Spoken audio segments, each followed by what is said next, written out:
Andrew, can you tell us some words about the perspective? What do you think will happen in mediation in your country in the future, in next 6 or months or 12 months? Well, I think it's whether there's a second wave or if we keep coming out. And I think echoing what Jane says, for me there was an initial reaction that everything could wait, and that passed very quickly with individuals, including myself, because I did my first remote mediation 1 week before lockdown, and my initial reaction, it was one of the parties had gone through chemotherapy and stem cell and didn't want to meet face to face, and my initial reaction was, how on earth was it going to work? And so when it did work, I was then sold on the idea, as were so many people. But I think over the next 6 months, the truth is that we haven't been able to capture everyone who might make use of mediation during the last 3 months. And we have to recognize that there are people who have not yet been persuaded as to the virtues of remote mediation.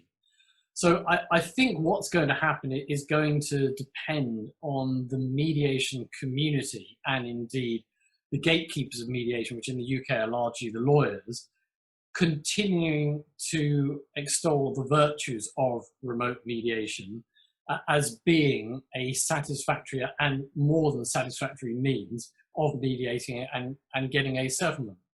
And so if we have that, I think we will, the mediations will start to pick up in numbers.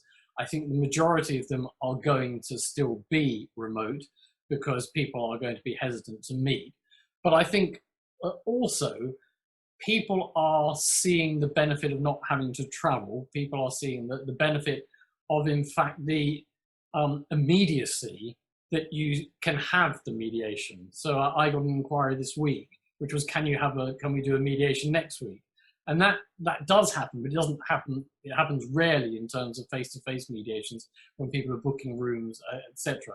So I think it's the convenience factor. See, what I'd really like to see is that we keep the remote mediation as part, and I don't know what part it could be. It may end up being a majority part, but we keep it as part of the mediation process. Because what I think it has done, and certainly for the remote mediations that I've done, is it's done away with the one-size-fits-all of a one-day mediation, 5 hours prep, one-day mediation. Because with Zoom or whatever platform, you can start as soon as you're instructed. You can have sessions with one party, with both parties. They can be instruction sessions to get used to the platform, but they turn into sessions about the mediation itself.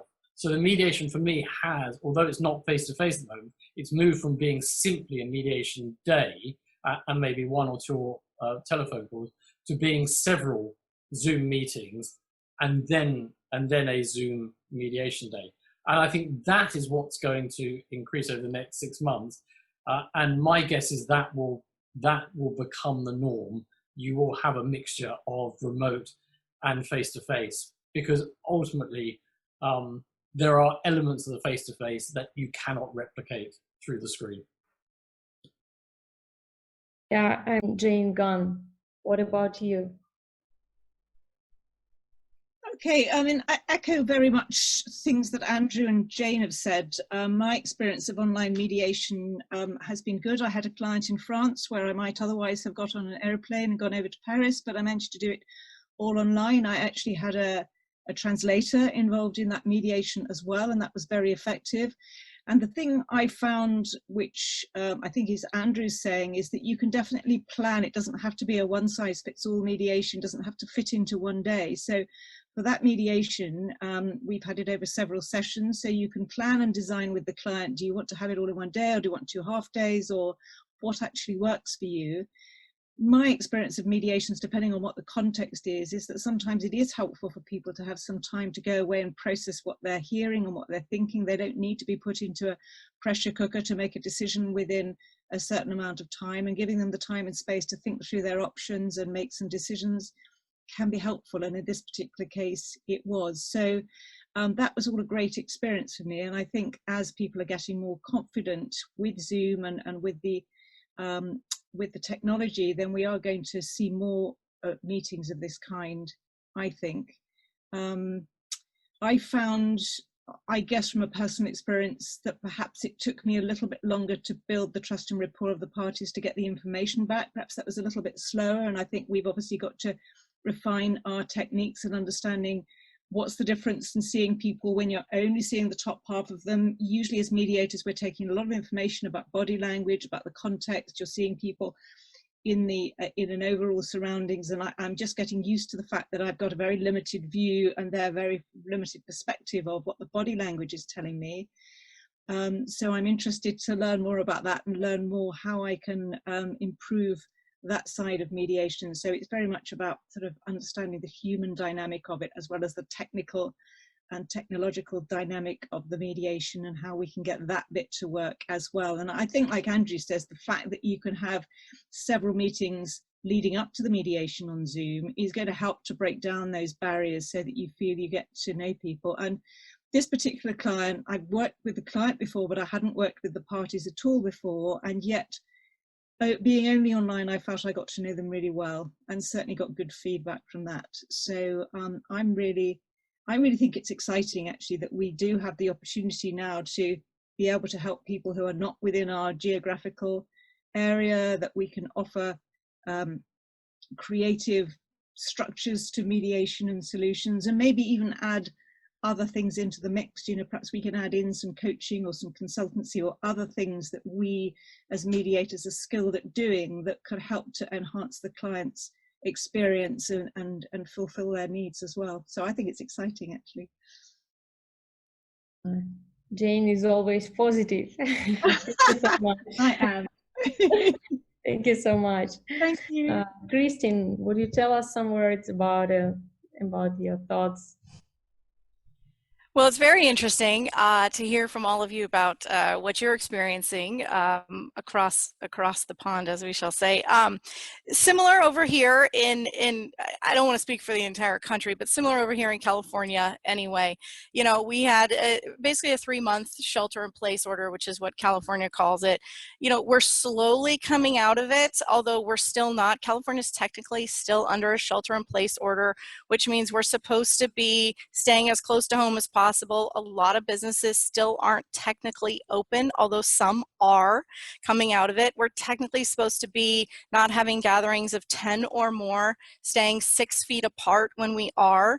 A lot of businesses are taking our temperatures when we come into businesses, workplaces, etc. So a lot of us are still working from home. I'm at home, my husband's at home, and my mediation company is starting to do in-person mediations at this point, and as are a lot of others, but very slowly. So what we saw is, as Jane Player said, initially it was paralysis, and there were no mediations at the beginning. I think it was financial uncertainty. Courts were closed here, and they just started resuming services basically remotely within the last month. And there was a technology uncertainty. So we all had to get up to speed, like many of you, on the Zoom technology, which is what we're using. And actually it was fantastic. I have, like many of you have expressed, very much appreciated the online dispute resolution process. But like Jane Gunn said, you know, there's some technology appreciation. There's a little bit of challenge there. You have to sort of be flexible on that process. So I've spoken a lot about Zoom, written a lot about Zoom, how to appreciate it. And I can appreciate my fellow attorneys. There's some technology, you know, sort of fear there in a lot of our community, and not having an appreciation right up front for that. So there definitely was a slowing right up front, right after the paralysis, and sort of an appreciation for online mediation.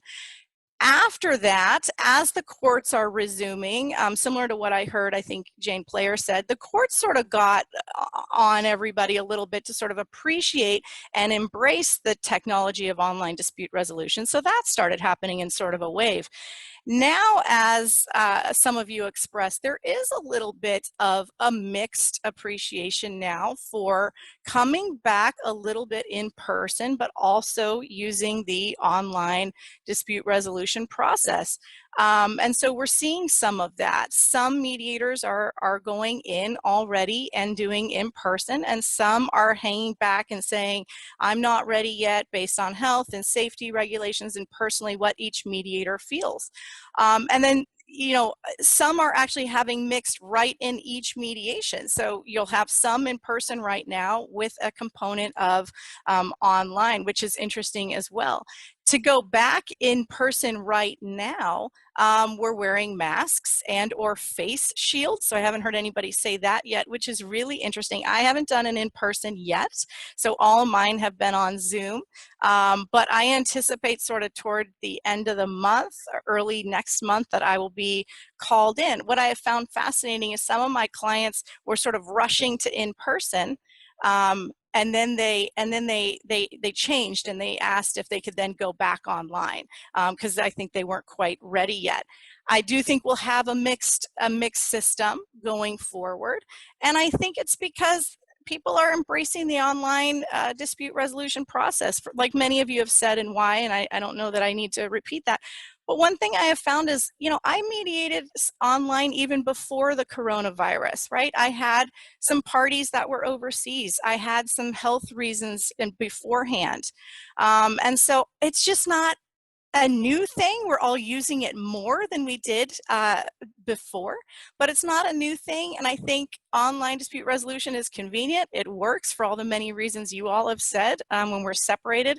And I think it's here to stay. And I think that's one of the silver linings of the coronavirus, is that we've all are sort of forced a little bit to embrace technology a little bit more. And I think we're finding as mediators, and I think the legal community is finding it as well, that it works. It's another part of conflict resolution that we can embrace for different and varied circumstances. Thank you, Kristin. I think it's better to use online platforms like Zoom than to make mediation with a mask because it's really difficult.